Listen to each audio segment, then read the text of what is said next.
இது ஒரு வணக்கம் என்று சொல்லப்படுகிறது. இந்த வணக்கத்தை நாங்கள் நிறைவேற்றும் பொழுது அதனுடைய நோக்கத்தை நாங்கள் அறிந்து கொள்ள வேண்டும் சகோதரர்களே.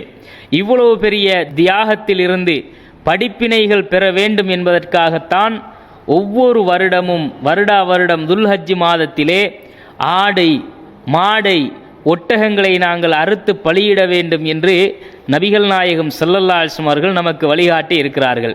குர்பானியுடைய நோக்கத்தை இந்த தியாக வரலாற்றிலிருந்து நாம் படித்து கொள்ள வேண்டிய படிப்பினைகளை புரிந்து கொள்ளாத சமுதாயத்தில் பல சகோதரர்கள் பல நபர்கள் இதை பேர் புகழுக்காக செய்து வருகிறார்கள். இப்படி பேருக்கும் புகழுக்கும் செய்யப்படுகிற இந்த வணக்கத்தினால் நம்முடைய மறுமை வாழ்க்கையும் இந்த உலகத்தில் நாம் செய்கிற இந்த வணக்கங்களும் பாழாக்கப்பட்டு விடும் என்பதை நாம் புரிந்து கொள்ள வேண்டும். கண்ணியத்திற்குரியவர்களே, சென்ற வருடம் கொடுத்தவர்கள் இந்த வருடமும் எப்படியாவது கொடுத்து விட வேண்டும்.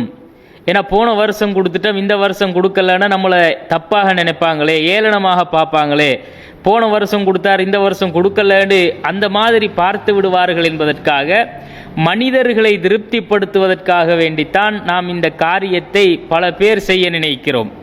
மனிதர்களுடைய திருப்தியை முன்னிலைப்படுத்துகிறோமே தவிர இறைவனுடைய திருப்திக்காக வேண்டி இறைவனுடைய திருப்தியை முன்னிலைப்படுத்தி செய்ய வேண்டிய ஒரு கடமையை நாங்கள் இந்த மாதிரியான நோக்கங்களுக்காக வேண்டி நாம் இறைவன் நம்மிடம் எதிர்பார்க்கிற முக்கியமான அந்த அம்சத்திலே தவறிழைத்து விடுகிறோம். எனவே கண்ணியத்திற்குரிய சகோதரர்களே, அல்லாஹு தஆலா மனிதர்களுடைய திருப்திக்காக வேண்டி இந்த கடமையை நிறைவேற்ற சொல்லவில்லை. அதை இறைவனுடைய திருப்திக்காகத்தான் நிறைவேற்ற வேண்டும் என்பதை அல்லாஹு தஆலா நமக்கு கட்டளையிடுகிறான்.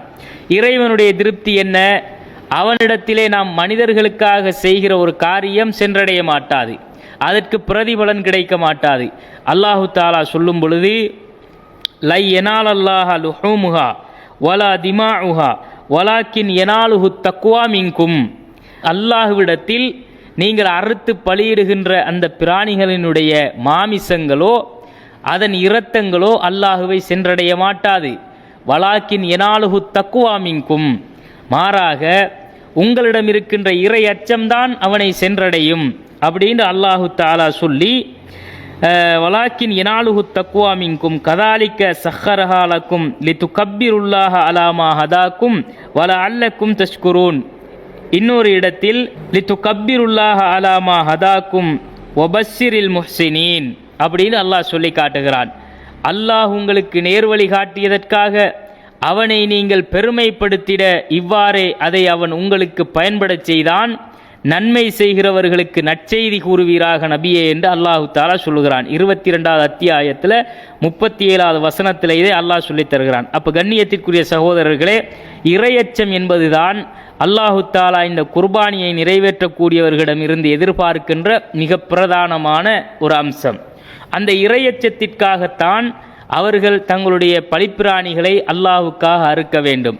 பேருக்கும் புகழுக்கும் உலகத்தில் கிடைக்கின்ற பாராட்டுகளுக்குமாக நாங்கள் செய்தால் இந்த உலகத்திலும் மறுமையிலும் அந்த அமலினால் நமக்கு எந்த பிரயோஜனமும் இல்லாமல் போய்விடும். அறுத்து குர்பானி கொடுப்பதால் இறைச்சியோ இரத்தமோ இறைவனை சென்றடைவதில்லை.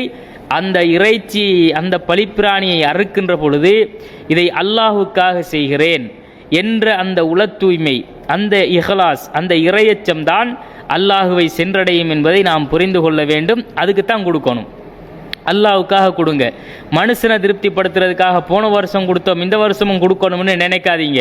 அந்த மாதிரி நினைச்சு கொடுத்தா அது பேருக்காக புகழுக்காக செய்யப்பட்டது என்ற அடிப்படையில் நிராகரிக்கப்படும் என்பதை நீங்கள் கவனமாக உங்களுடைய உள்ளத்திலே பதித்துக் கொள்ள வேண்டும்.